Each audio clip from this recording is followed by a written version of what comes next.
the National Weather Service in Brownsville, Texas. The preceding signal was a test of the NOAA weather radio warning device.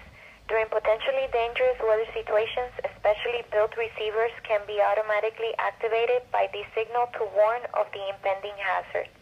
Tests of this signal and receiver's performance are normally conducted by the National Weather Service between 11 a.m. and noon each Wednesday. If there is a threat of severe weather, the test will be postponed to the next available good weather day.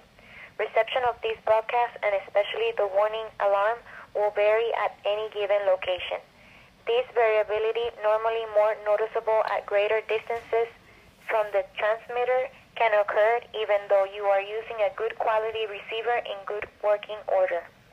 To provide the most consistent and dependable warning service possible, the warning alarm will activate for the hazardous watcher and warning for the following counties: Cameron, Willacy, Kennedy, Hidalgo, Brooks, Jim Hog, Starr, and Zapata counties.